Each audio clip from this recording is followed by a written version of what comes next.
Hello, guys, and welcome to another interesting episode of Madrid My DNA, the home of everything Madridistas, as we discuss you through Real Madrid's latest and important update. Kickstarting with today's agenda, Real Madrid midfield star Jude Bellingham, in a recent press conference, talked his Real Madrid role, Luka Modric and Kroos, as he claimed the both pair play a totally different game. We are going to be unfolding you the details of that in this episode as we move forward. And then shortly after that, we will quickly turn our attention to the next agenda as we will be providing you with three key talking points ahead of Real Madrid versus Mallorca later this evening. So please stay tuned right up to the end. Do not forget to like and subscribe to this channel. Turn on your notification bells so you do not miss on our daily Real Madrid update. Real Madrid have a situation to solve in the midfield, and it has both its pros and cons. Carlo Ancelotti's side have a surplus of bodies for four starting spots, and the manager has had a difficult time managing the minutes of all players involved. While indeed the lack of minutes for certain players like Arda Güler is a drawback, the presence of veterans like Luka Modric and Kroos in the squad helps the young players hone their skills and take steps in the right direction.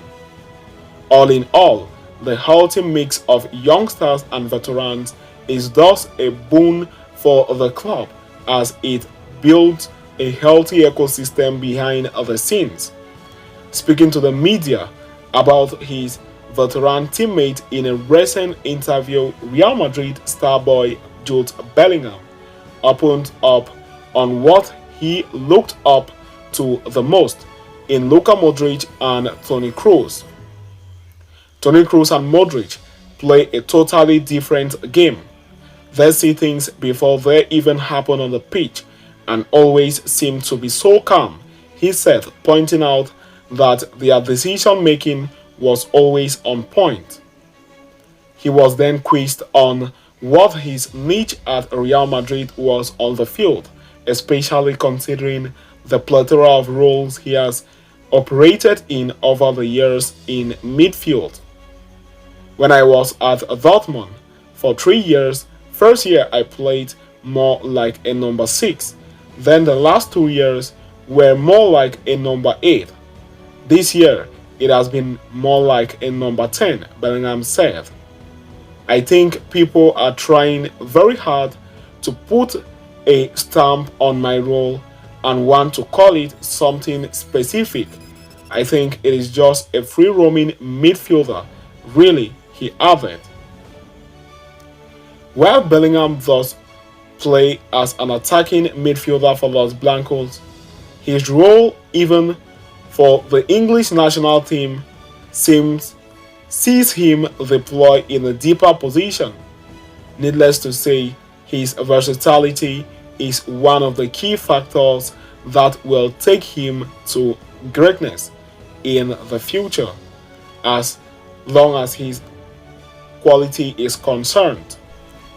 So having discussed and concluded with that, we are going to quickly turn our attention to the next agenda of the day, as we will be providing you with three talking points ahead of Mallorca versus Real Madrid later this evening. After the enthralling 3-3 draw against Manchester City in the first leg of the UEFA Champions League quarter-finals tie, Real Madrid are set to return to action in La Liga today in the evening. Los Blancos take the trip to the island of Mallorca, where they will engage in a battle against Javier Aguirre's well-oiled Mallorca. Aguirre's men currently sit in 15th place in La Liga after 30 games, but the league standings do not do justice to the good form they have shown all season. After all, they are this season's defeated finalist in the Copa del Rey, a competition Real Madrid beat Adios to in the round of 16. The last time Real Madrid took on Mallorca, they scrapped past with a tight 1-0 win thanks to Antonio Rudiger's strike in the 79th minute. Now playing at the opposition's fortress, the game will require more grit. Real Madrid, we bring you the 3 talking points ahead of Mallorca versus Real Madrid clash. Firstly, the virtual finale. Real Madrid have always been on to prioritize the UEFA Champions League over any other competition in the calendar year. After all, the European competition represents the pinnacle of football and is the peak for Los Blancos to strive to conquer. The scenario this season, however, is different. Real Madrid have invested a lot into this season's La Liga campaign and are deservedly leaders in the same. They have seldom faltered in the competition and have only suffered 1 defeat on 30 games. With 8 games to go, they boast of an 8-point lead over Barcelona, but with El Clasico just around the corner, there is still tangible danger. This weekend's clash against Mallorca thus is crucial as the men in white cannot afford to drop points. As revealed earlier this week, Real Madrid can see the game at San Moix to be a potential final and are completely invested in getting all 3 points. Their situation in the UEFA Champions League and the all-important second leg next week is not playing on their mind and will not affect the team's plans in any manner. The World squad will be available and the priority will be the Mallorca game, not that of Manchester. We have a lot at stake, but like all teams, we remain confident and today evening will be vital, Carlo Ancelotti said yesterday in his pre-match press conference. After all, while indeed Real Madrid will look to go all out against Xavi Aguirre's side, it is inevitable that Ancelotti will midly rotate his squad in view of the second leg against Manchester City. After all, the Italian gaffer has high-quality options on his bench who can take over on the field with minimal reduction of quality in the field. For starters, one can expect Joselu to take Rodrigo's place in the attack on the night, especially given that the Brazilian sensation did not train with the team on Friday after sustaining a knock.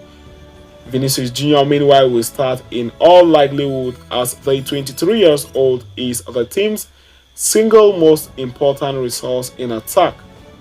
Moving to the midfield, Brahim Diaz could well take on Jude Bellingham's place at Saint Moix, killing 2 birds with 1 stone. Not only will his inclusion give the English star a chance to rest before the second leg, but also provide Diaz himself an audition to make his case as a starter against Pep Guardiola's side. Luka Modric could take Toni Kroos' spot in the starting lineup, and it would not be a bad idea for the manager to give Arda Güler a run as a starter in the night. Aurelien Tchouameni, given a suspension for the reverse fixture, will play as a pivot. Nacho, who has been benched in the last games, could return to the starting lineup alongside Eder Militao in centre defense. Finally, Lucas Vázquez and Fran Garcia would replace Dani Carvajal and Ferland Mendy respectively. Thirdly, Eder Militao factor. The big talking point from the Merengues' clash against Athletic Club last weekend was the return of Eder Militao from injury, coming onto the field to play in stoppage time. The Brazilian received a hero welcome from the Bernabeu as he played his first minute in 8 months. Ancelotti's initial idea was to incorporate Militao into the team's dynamic slowly so as to avoid risking a relapse. Now, however, there has been a drastic turn of events. Tchouaméni's suspension for the returning leg against Manchester City places the coach in a tight spot over his central defensive pairing. After all, he does not trust Nacho to cover the aerial threat against Guardiola's side. Militao thus is a real option to start against Manchester City, and Ancelotti did not rule out the possibility in his recent press conference. I repeat what I said, they are all available, and on Saturday I will put out the best team. Militao is also available, Ancelotti said, declaring that he had no intentions of being cautious with Militao. It thus remains to be seen to what extent the coach utilizes Militao's services against Mallorca and how fit the Brazilian is in reality. After all, his display on Saturday evening will go a long way in deciding Real Madrid's plan against Manchester City. So, having discussed and concluded with that, we have come to the end of this interesting episode. Thanks for following us right up to the end. See you next time, and a very big Hala Madrid to us all.